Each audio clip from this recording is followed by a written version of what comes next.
2023 is officially nearing an end, and once again another year in professional wrestling is in the books, and where the hell do I even begin? This year quite literally had it all, from suspense to chaos to drama, crazy matches, tomfoolery unlike any other, and it was an absolute blast. Right now we're in a time frame where pro wrestling is actually fun again. There's this sense of anything can happen at any time. What makes these times so much fun is what's going on backstage, plus the actual product, and of course the stupidity that puts a bow on everything to tie it up nicely. A few years ago we were in the absolute trenches, and here we sit having seen two of the most insane years in the wrestling business back to back. And when I say insane, I don't mean like a return here and there, maybe a few bombshells. Literally every week it was something new. Nothing was safe and no one was safe. News and headlines taken to a whole different dimension. We had 2022, which was one of the wildest years in wrestling. I mean, at one point the owner of the company was forced to step down, but we thought it would just be this outlier year and then things would come back to normal.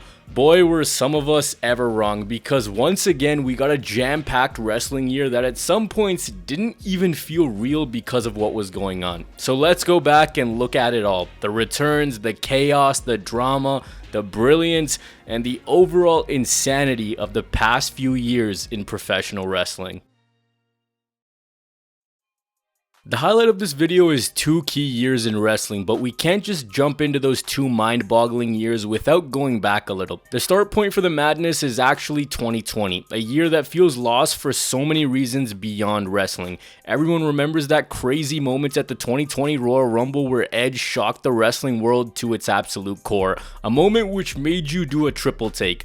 This one hit right in the feels because Edge was back. The unthinkable had actually happened. This man right here, Edge, the man who was there in April of 2011 crying in pain after he'd been delivered the gut shot of a lifetime, crying because his career was over and there was nothing he could do about it, was back. They say eyes don't lie, and Edge's eyes didn't. Within those two eyeballs, you saw a man who was free, a man who was hell-bent on ending things his way, and there are no words to describe just how amazing this return was.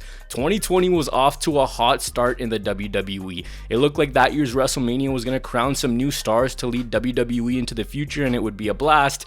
But then everything turned sideways. Fast-breaking developments in the coronavirus emergency in the U.S. and around the world. The number of cases soaring just today. Worldwide this morning, growing concern over a growing health crisis. Everything was now different, not just for the wrestling world, but for the world in general. In wrestling, we were in the Thunderdome, we were getting piped in crowd noise, and it put into perspective something that maybe wasn't in perspective before. How important live crowds are to wrestling and how fortunate some of us are to actually attend these events live. Yeah, the wrestling world chugged on and there was some good stuff here and there, but 2021 was the year where this madness really kicked into gear unlike any other. As weird as it is to say, the whole time frame of COVID was almost this perfect reset for wrestling, because once wrestling came back, it never looked back. The first few weeks of WWE in particular were special. At the first event following the pandemic, we got one of the greatest returns of all time when John Cena came out and stood face to face with Roman Reigns. The star of then versus the star of now, and the lead up to SummerSlam was awesome. Not to mention we were going to get a huge dream match between Edge and Seth Rollins. In both these matches, there was a veteran and a star of today. Not to mention Becky Lynch returned at that event. In the main event of the show, Roman put Cena away, and out came the alpha male of our species, Brock Lesnar, to make a surprise return. So we had this summer in wrestling where it was a bunch of returns that made for huge moments. It was very heavy on returns, so hey, why not one more? On SummerSlam weekend, the night before SummerSlam was set to air, it was AEW that made big time waves. They were going to present a show called AEW Rampage: The First Dance, live from Chicago, Illinois. Something crazy happened at this show though. The rumor coming into this was that somehow, someway, the company had lured CM Punk out of retirement and he would be making his return to wrestling after 7 years away. It seemed too good to be true. Well, then this happened.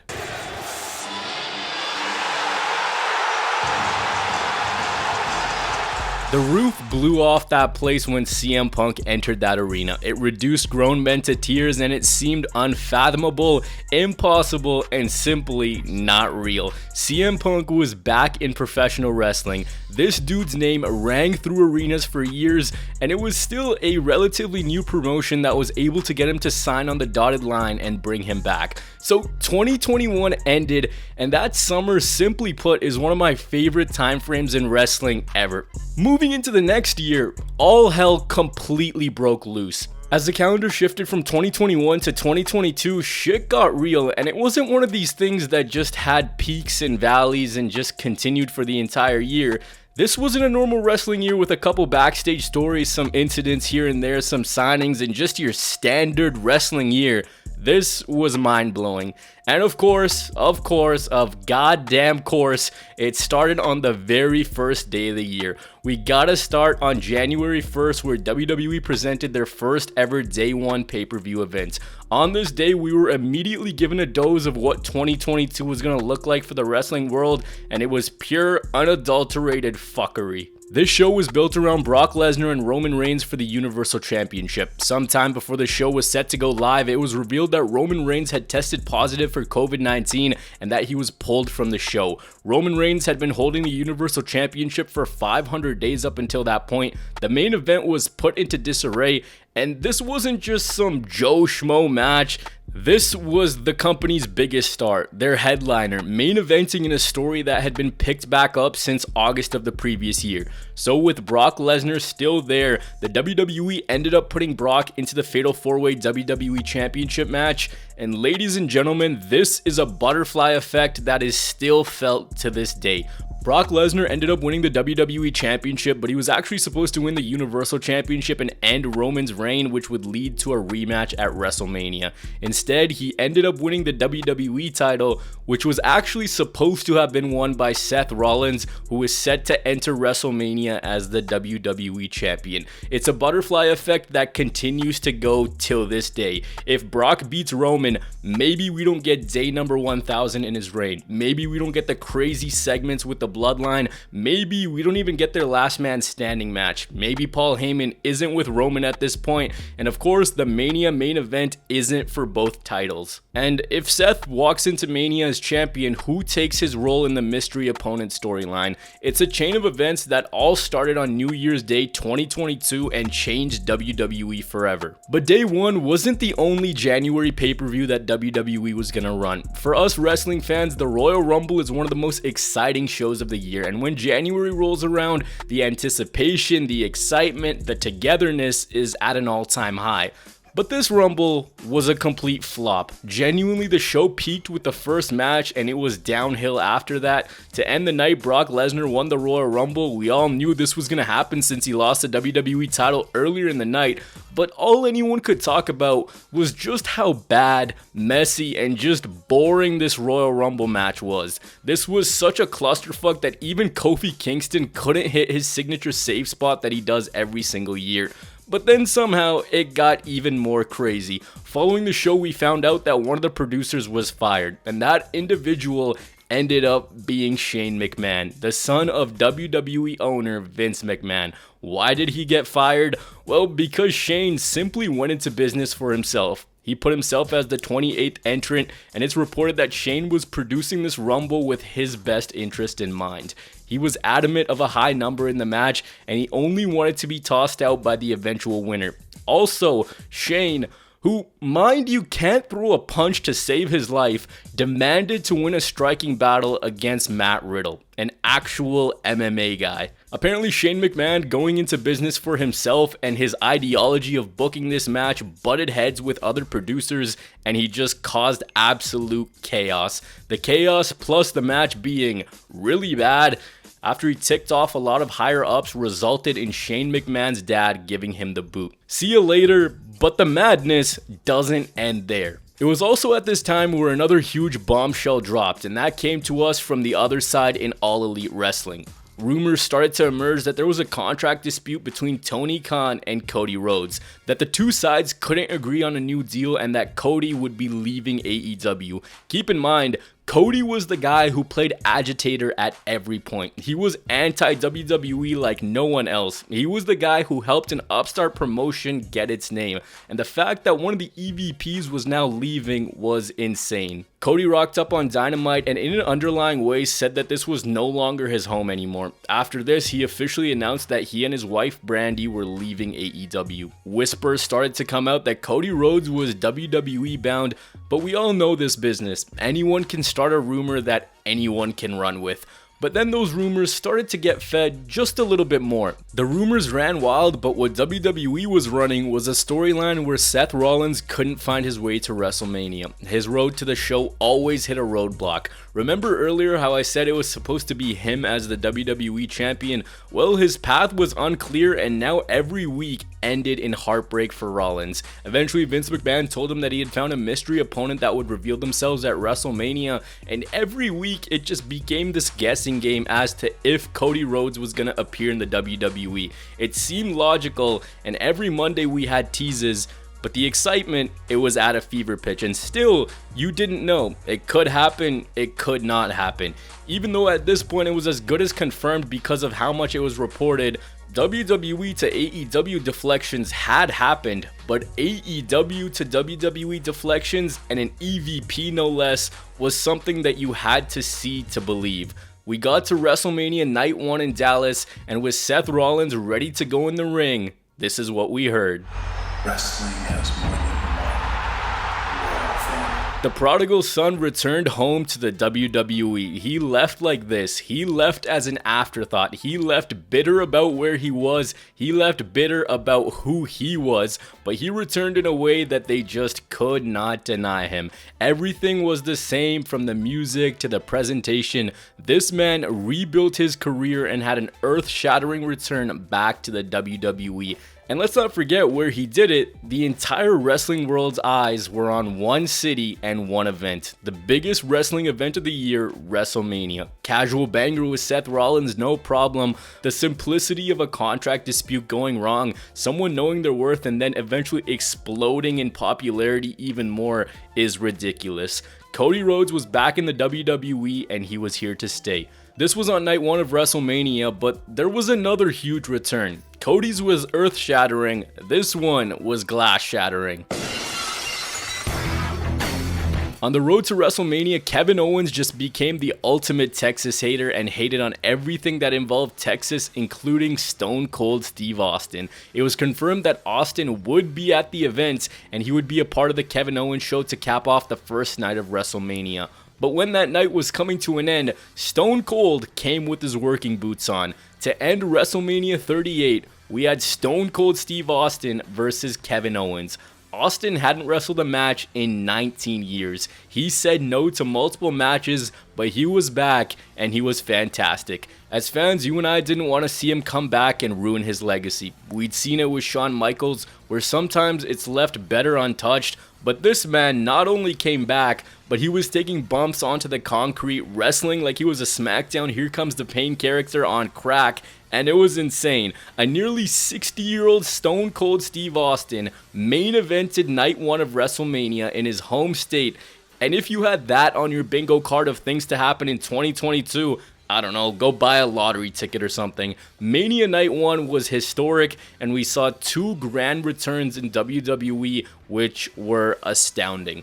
The following night, Triple H opened the show by leaving his boots in the ring after dealing with medical issues, and though it wasn't game over for the game entirely, the level was passed and that was it for his in-ring career. The biggest talking point coming out of WrestleMania, of course, was Cody Rhodes. He returned to the WWE, but just a few months later, this man became a certified god in wrestling history. It was Hell in a Cell 2022, and as the story goes, Cody Rhodes tore his pectoral while weight training before his trilogy-ending match with Seth Rollins, which was inside Hell in a Cell. And well, Cody simply wouldn't take no for an answer. He wouldn't be denied. With the strength of an 11-year-old, he went out and he wrestled. Once he took off his coat, we got one of the most uneasy moments in WWE history. The reveal of the injury was so gruesome, so scary, so surreal.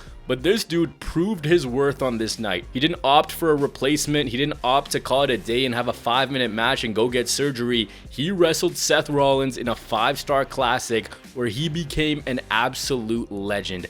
Get out the popcorn because the summer of 2022 is officially underway, and if you thought 2021 was crazy, well, buckle up. Over in AEW, Cody's old company was making waves and doing it in an absurd manner. At the center of it all was Maxwell Jacob Friedman. Long story short, he went on Ariel Helwani's podcast and he started to sing WWE's praises, saying that he loved what they were doing, and we thought this was just MJF being MJF. The thing was, this interview was done without AEW knowing, so a beef between Tony Khan and MJF was reported, and they played this up tenfold on TV, with MJF even using AEW TV to negotiate with the competition.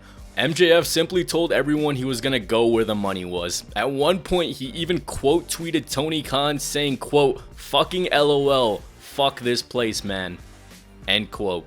This guy was just consistently dropping nukes. It appeared that MJF was unhappy with where he was and he was the center of controversy. Eventually he no-showed a meet and greet the weekend of Double or Nothing, and we found out that there was something even crazier happening, that a flight leaving Las Vegas had been booked for MJF, that he was very upset with what was going on and he wouldn't be appearing at the show. But he did show up to the show. He got squashed by Wardlow. It was at the next Dynamite where MJF's buzz was sky high. This dude went on a tirade and cut a promo basically saying that he wanted to be paid, that he didn't care about all the losers in the back, and that Tony Khan might as well fire him if he wasn't gonna pay him. He even went as far as to say this: "I want you to fire me, you fucking mark! Fire me!" This promo sent shockwaves in the wrestling world because they were blurring the lines perfectly. You knew that it was part of a storyline, but it was just absolutely wild that someone would let this happen on national television. The guy truly had the entire wrestling world in the palm of his hands, but nothing, and I mean nothing, pales in comparison to what happened next. We got maybe the biggest news in professional wrestling history. The man, the myth, the senile psychopath Vince McMahon was forced to step down from his role in the WWE. The Wall Street Journal came out with a report that Vince McMahon had paid $12 million worth of hush money to multiple women, some big time allegations that did not look good on both Vince and the WWE. But it's Vince McMahon, a dude who is the epitome of getting away with murder. He's dodged so many bullets so many times, but this was a bullet that he just couldn't dodge. On Twitter, he posted a tweet that read out this: "At 77, time for me to retire. Thank you, WWE Universe. Then, now, forever, together." And forget a double take, you had to do like 10 takes on this. Vince McMahon was actually retiring from the WWE. How? Actually, how? This was a guy that was bulletproof. A lot of us thought that he was gonna run the company until he was dead in the grave, and now he was no longer there. This was a day that shook the wrestling world to its core, and even linking back to the tweet I just talked about, you had to look at it like 8 times to make sure that you weren't being clowned. Well, it was real. He didn't step down on his own. He was forced to do it. There was a lot of movement going on with Stephanie and the corporate structure and how WWE was going to shape out, but through the carnage emerged a new hero. The Game, Triple H. The dude stepped into WWE and the Game was on a brand new mission. And that mission was to finally bring the WWE back. Get away from the crap Vince McMahon was doing, rebuild the talent, actually sign people that fans wanted to see. But early on, his focus was simple, and that was to put the premium back in premium live event. At SummerSlam, the Triple H takeover began, and we got an exciting show that just had such a fun vibe to it. From returns to tractors lifting the ring, it was a sight to behold. A little while later, we got Clash at the Castle, the first time in a long time where WWE returned to the UK, and Sheamus and Gunther put on a casual banger. Drew versus Roman was also a thing of beauty. Over the coming little bit, he did his best to revitalize the WWE pay-per-views, and if you want a deeper look into those, I have a video on that. We got Bray Wyatt's return, which was handled in a way that I actually don't have words for. I don't think I've ever seen a return handled in such a cool manner. They were actually getting the fans to interact with the show they were watching, and they were finding clues. They were making it so that you actually paid attention. Bray's return was something straight out of a movie. Unfortunately, in 2023, we lost him, and I don't know. It's still one of these things that you don't have words for to wrap around the fact that the guy's actually gone. Triple H put a new spin on Survivor Series with War Games, but the war wasn't here. The war was in All Elite Wrestling, and oh boy, oh man, here we go. The night where All Out became Brawl Out. Earlier in the year, AEW had ran Double or Nothing, which ended up being the company's first ever $1 million gate, and a lot of that was thanks to CM Punk. He also became the AEW World Champion on that night, and long story short, after injuries, a whole Rocky one last fight build-up, he won the AEW Championship. And on this same night, MJF returned after that Dynamite where he just went on an absolute tirade.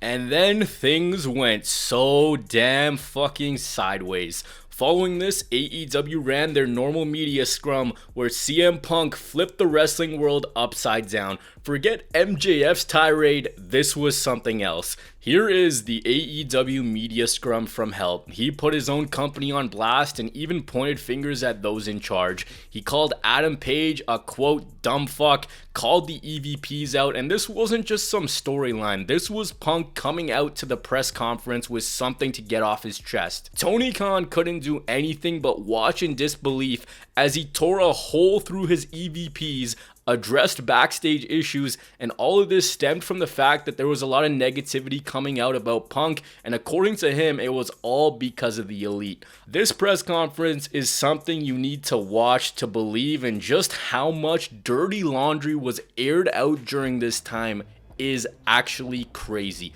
The bombs that were dropped, the rage, just the anger that came out. But then this thing went one step further, because what else do you expect? Reports emerged that there was a fight backstage and CM Punk and the Elite were throwing hands. I don't know if this is exactly what happened, but the report was that the Elite were furious, super kicked down the door to Punk's locker room. Kenny Omega got bit by Ace Steel. Larry the Dog got caught in the crossfire. What the truth is and what happened, I don't know if we'll ever know. But what we do know is this was unprofessional in the locker room. This resulted to titles being stripped, people being suspended, and it was a complete mess. Politics and drama had ran wild in AEW. Safe to say that there was some bad blood. By the time the year came to an end, it was safe to say that a lot had happened. John Cena came back, extended his match streak, Cody Rhodes was nearing a return, but the hottest act in the company was Sami Zayn, who was giving us his weekly dose of Usi. What started off as a complete stooge, a comedy character in this storyline, blossomed into the company's most popular babyface. And as the year was coming to an end, fans were hungry to see him get elevated. The man who's been elevating is Roman Reigns. This entire timeline that I'm gonna discuss, Roman Reigns has been champion for. Think whatever you want about the guy, but the guy's doing exactly what he says. He's in God mode and he's killing it. The premier attraction for the WWE. It didn't matter who, it didn't matter how, Roman Reigns made himself the attraction in WWE, making himself out to be this unbeatable myth. Whether it's against Cody Rhodes, Drew McIntyre, even goddamn Logan Paul, this dude brought it and is the leading man in a time frame many are calling the Renaissance era. 2022 started with insanity for the WWE, but as the 2 on the end became a 3, they had one of their hottest and most profitable years. From big time angles to merch sales, ticket sales, unforgettable pay-per-views, you name it. 2023 was the year where WWE put the world back in World Wrestling Entertainment. But before I get into the exploration of everywhere that isn't the United States, we divert back onto the path of madness. This year started with another huge rumor, one that actually ended up being false. On the night of January 10th, 2023, it was reported by multiple sources that WWE had been sold and their new owners were the Saudi Arabia Public Investment Fund, that WWE was no longer a McMahon-owned and operated company, that the company would go back to being private, and this had a ripple-down effect on the talent as well as the fans. Vince McMahon was back, and again, he was the biggest menace in wrestling. This was all seen as Vince making the sale for one reason and one reason only, and that was to find a way back to run the company. Through it, of course, this idiot thought, why not maximize the money and sell it as quick as I can. The WWE did end up being sold this year, but it wasn't here. This was maybe the most overblown rumor in WWE history. People were making new intros for the show. Mansoor became the WWE champion for an entire night. Online, it was complete and utter chaos. But the WWE was not sold. Yet. What the hell do you expect, man? Amid all the chaos, now it was time to kick off WrestleMania season with the Royal Rumble, and this Rumble was completely different than a year before. It wasn't trash, we didn't have a producer going into business for himself, brother.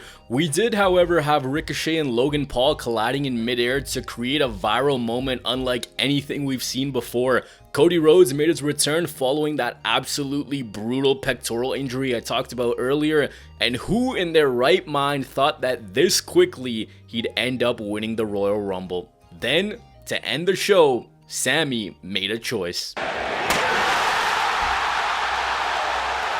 A steel chair right into the back of Roman Reigns, and the shackles were officially off Sami Zayn. He was set free from the bloodline and he was now his own man. The ending to the Royal Rumble was a masterpiece, one of the most unforgettable and emotionally engaging segments in the company's history. You had Sami getting beaten down and then a conflicted Jey Uso who left the ring and walked away from his own family. Speaking of family, coming into the show, there was actual speculation that a certain other family member would appear with WrestleMania in Hollywood. Would the Great One finally come back? No, he wouldn't.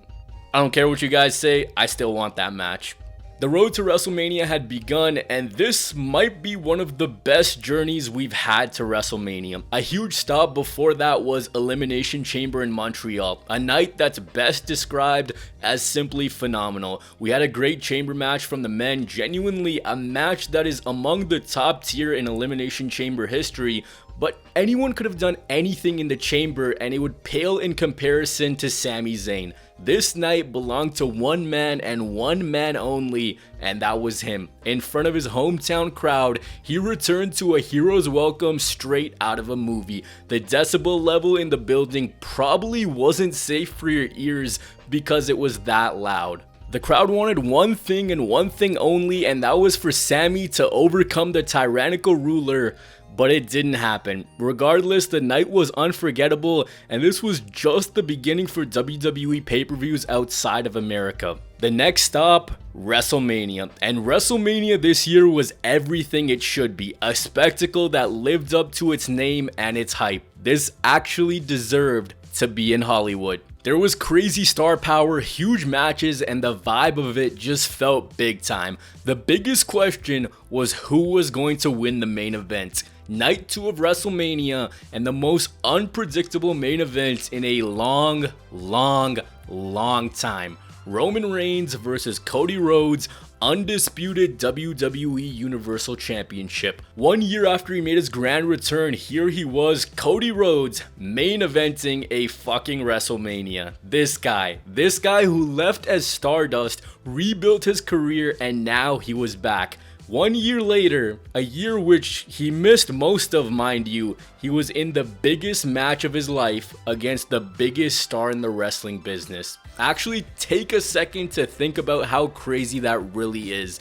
These two in the build were just having promo segments that gave off the energy that yes, these two are the main guys in this story, and it makes sense why these two will headline the show. They went out there and genuinely tore the house down, the crowd hanging on every move, but when the night came to an end, Cody couldn't claim his kingdom just yet. The kingdom was Roman Reigns's, and we were all just living in it. Regardless of the ending, regardless of what you thought of it, The match was outstanding. Elsewhere on the show, Gunther versus Sheamus versus Drew McIntyre. These guys went out there and didn't just have the match of the year, they had one of the greatest matches ever. They destroyed each other like Joey Chestnut destroys hot dogs. They beat the pulp out of each other like they were gonna be jailed if they didn't. Rhea Ripley and Charlotte Flair was awesome. The Usos versus KO and Sami Zayn was a fairy tale ending, and WrestleMania Goes Hollywood was simply seen as a huge success. Of course, it broke all types of records, but in Hollywood, the story came to an end for the McMahon family. This would prove to be the final WrestleMania under the McMahon regime. Endeavor confirming this deal to merge UFC with WWE, forming a $21 billion global live sports and entertainment giant. All our life, we've known the WWE to be a business ran by the McMahon family, and logic suggested that this was going to continue to be a business ran by the McMahon family. Well, now it's not. Reports emerged on WrestleMania weekend that Vince McMahon was selling the WWE to Endeavor, the owners of UFC, and it was as good as done. Contrary to earlier in the year, this was a done deal that gave the company away to other hands. After 70 years of being in the family, the company was sold for $9.3 billion. And again, it's not the price that it sold for because, of course, it's the WWE. It's a hot commodity no matter the product they're putting on screen. It's the fact that it actually happened. The fact that it was actually sold. Not even a year after being removed from his position, Vince McMahon sold the WWE.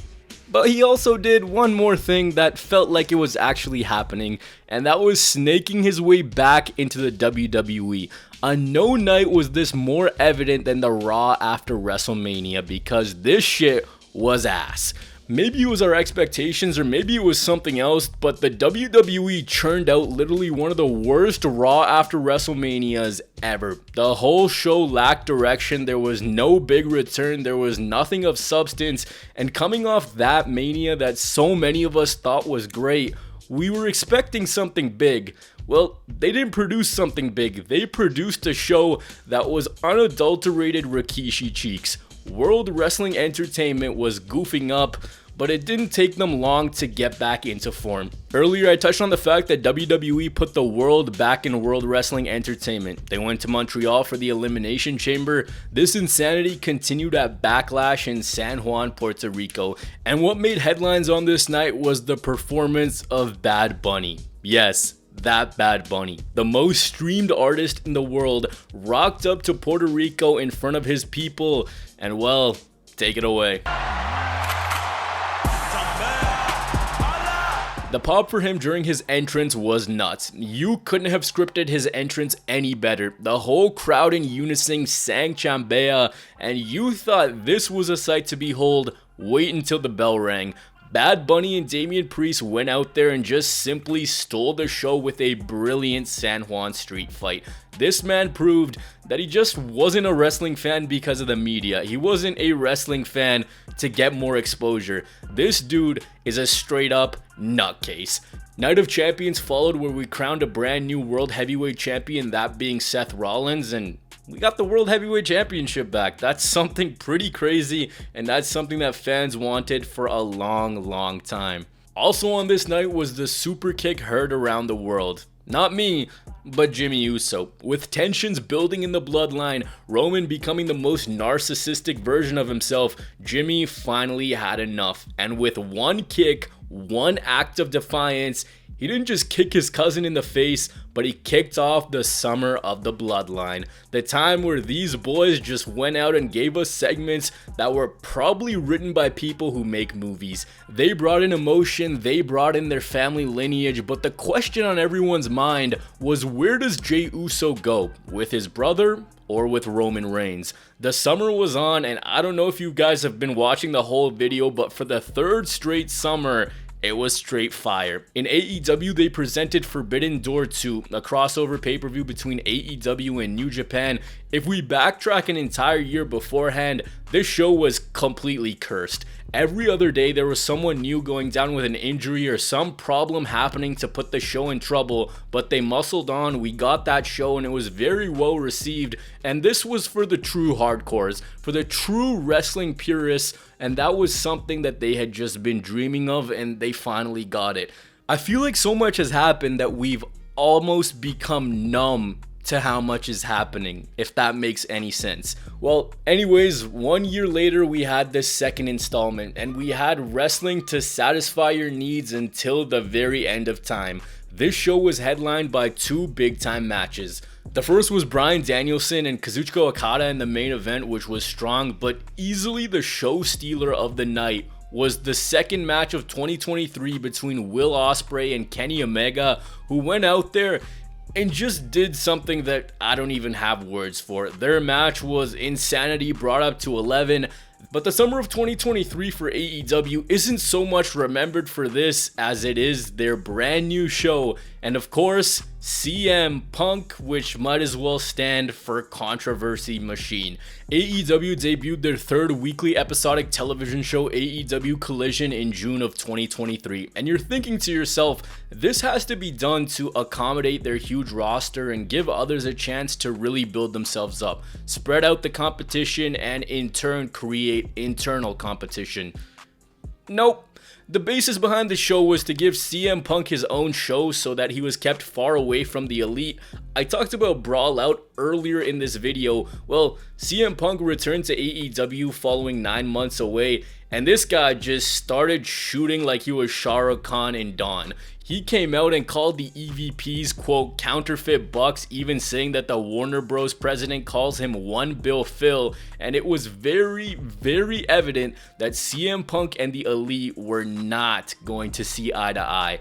I swear to God, before I die, I want to see a multi-part docu-series on CM Punk's career once it's over, because I'm not kidding, for me in the wrestling world, in terms of insane characters, and in terms of controversy, in terms of what the fuck are you doing, it goes Vince McMahon and then CM Punk. In terms of controversy, in terms of insanity, the back end of this video is gonna feature a lot of CM Punk, because this man just made headlines unlike any other. Later in the summer, AEW was going to run a huge pay-per-view in England, but before them, WWE did, but in a much smaller scale, and the Bloodline continued to make waves. This show was sold off the Bloodline Civil War. In 2020, their whole saga began. Roman slowly assembled his group with his cousins and Paul Heyman, and they ran the game. We of course had Night of Champions where Jimmy super kicked Roman in the face, but now the question was around Jay. Where would his loyalty lie? And it lied with his brother, when he simply told Jimmy, "You're out, and I'm out too." So, Money in the Bank, Solo and Roman versus Jimmy and Jay. The show taking place in the O2 Arena in London, England, and again, I sound like a broken record. Man, was this ever a night, or day in us North Americaners' case. The crowd was rocking, they got to see some great in-ring action. John Cena came back out of nowhere, Drew McIntyre returned, and to cap off the night, Jey Uso pinned Roman Reigns' shoulders to the mat, 1, 2, 3. And WWE's big summer show was headlined by Jey Uso and Roman Reigns in tribal combat, which, let's be honest and not kid ourselves, was not good. Even the most egregious Bloodline defenders can't defend that match. It was not good. To end that show, Jimmy turned on his brother. Meanwhile, get ready for the second to last part of hell breaking loose, brother. On the other side, AEW ran Wembley Stadium for All In. This show was headlined by MJF versus Adam Cole, the bromance of the summer, and these two together were perfect. Their comedic timing, their friendship, their brilliance, it all just worked so well. But again, regardless of the paid attendance, regardless of the matches, regardless of the bromance, regardless of God descending down into an AEW ring, CM Punk took center stage yet again and his saga continued. Reports came out that CM Punk was at odds with Jack Perry. Perry wanted to use real glass for a spot in the pre-show. Punk, as the elder statesman, said, "Nope, not gonna happen." When we got here, it was reported that CM Punk was about to go to the ring and there was a physical altercation between Punk and Perry. This after he tapped on the glass on the limo and showed that it was real glass before telling Punk to cry him a river. A shot at CM Punk for telling him not to do that. And Tarzan Jungle Boy set the goddamn jungle ablaze. Almost a year to the day of Brawl Out, there was yet another altercation in the back. There's so many more intricacies to get into, but long story short, this was the end for CM Punk in AEW. He had his last match against Samoa Joe at All In on August 27th. A few days later, on the September 2nd broadcast of Collision in Chicago no less, Tony Khan announced the firing of CM Punk for cause. In the process, saying that he felt like his safety was in danger. Yeah. Okay, buddy. Regardless of deeper dives into the situation, the end result was he was out of AEW. One of his old rivals in John Cena was announced as returning full-time because of the writers' strike, so it was brilliant to have John Cena back for 2 months in the WWE. But also during this time, we got a colossal return. An electrifying return. If you smell what The Rock is cooking. For the first time since 2020, The Rock made an appearance in the WWE. The Rock came home and this return, pun intended, was electrifying. It shook social media up, it was trending everywhere, it was a picture perfect moment to see The Rock back on his show in a company that he helped elevate. And for a day, we got a small glimmer of hope that it would actually happen. The Rock, even though it was for a one-off, came back to the WWE. The reactions, the hype, the beautiful moments shared with John Cena backstage, it was all the reasons why you love wrestling. It was the fun, it was the excitement. The Great One came home and it was something so special. In the span of 3 years, this, and I should probably stop saying this because there is so much more that happened. There's a very good argument that this wasn't even the biggest return for the WWE all year. As the fall turned into the winter, WWE began to gear up for Survivor Series and the second annual War Games. On one side was Cody Rhodes' star-studded team, himself, Seth Rollins, Sami Zayn, and Jey Uso. On the opposite end was the Judgment Day and Drew McIntyre. Only thing was Cody's team needed one final member, and that member was revealed to be Randy Orton. For 18 months, Orton had been away from the WWE, and the company just didn't feel the same without his presence to me. Following a double fusion on his back, some huge concerns that he might never come back, Randy Orton was back. He came out to complete Team Rhodes. He looked fantastic. The absence did make the heart grow fonder because everyone was so excited to see Randy Orton finally back in the WWE. A legendary RKO and a legendary night. But we're not done yet. Survivor Series had an insane ending. Survivor Series is where hell again froze over. Coming into the show, there were rumors that started to swirl that CM Punk was WWE bound. He was fired from AEW, the same company that helped him dip his feet back into wrestling after 7 years. But this was AEW. Coming in, he didn't have problems with very many there. But with the WWE, there were some big time problems. There's no way he would come back. He had basically sworn that he wouldn't come back. The teases were everywhere, but it seemed like it was just common WWE trolling. As Survivor Series came to an end, the bug in the corner appeared to signal the end of the show. The camera slowly zoomed out to a wide shot of the Chicago crowd. I don't know how, but this is what we heard.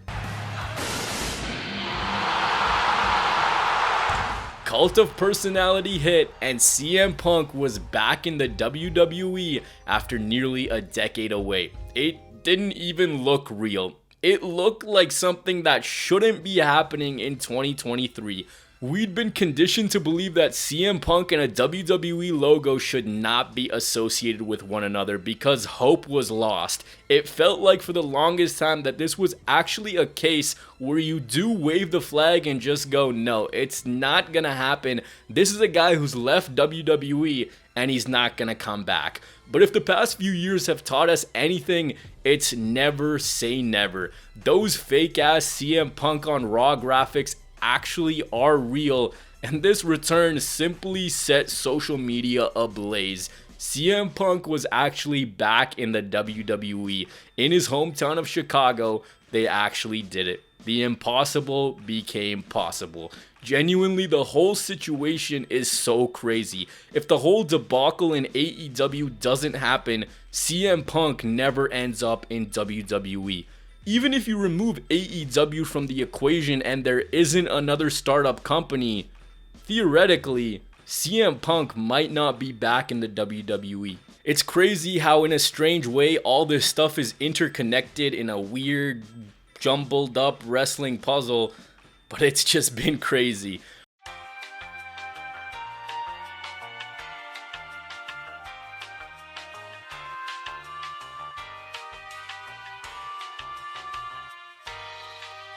Now we're headed into 2024, and genuinely, who knows what could happen. The hype for WrestleMania 40 is insane because WWE's got one of their strongest rosters to date. There's a bunch of pay-per-views planned for 2024 that take WWE overseas, whether that be Germany or Australia or France, and you gotta think we're in for some special nights, and special is a good descriptor. But insane might be the better one to sum up the past few years in wrestling. We've quite literally had it all. We've had returns that will remain a part of wrestling history forever, controversies that have made some of the biggest headlines in years, insane pay-per-views, and wrestling just hitting on all cylinders. Backstage beef, defections, signings, returns, matches, moments, crowds, controversy, you name it. As wrestling fans, a lot of the times we're at each other's throats for no reason at all. But when you take a step back, you look at things, after all, we love the same thing. We love the shenanigans, we love the backstage beef, we love the returns, the moments that bring tears to our eyes, the moments which make you feel like you're 10 years old all over again, and the worries, all the struggle, all the pain you may be going through at that time just doesn't exist. And since 2021, ever since fans came back to wrestling, we've been living a good life as wrestling fans. Take a look at this. John Cena at Money in the Bank, CM Punk in Chicago twice, Brock Lesnar, Cody Rhodes, Randy Orton, Stone Cold Steve Austin, The Rock, a fucking tractor, a press conference from hell, and there is so much more. There truly are no words for the times we're in today, and who knows where the hell this machine will roll on to moving forward. Wrestling the past 2 years has been absolutely fucked in the best and worst ways possible, and we're in a time frame right now where you just have to sit back and be thankful that you love this shit. There's so much to focus on, and it is so much fun. When wrestling is at its best, there's no medium in entertainment that comes close. That brings the emotion, the electricity, the genuine excitement that this truly does. See you guys.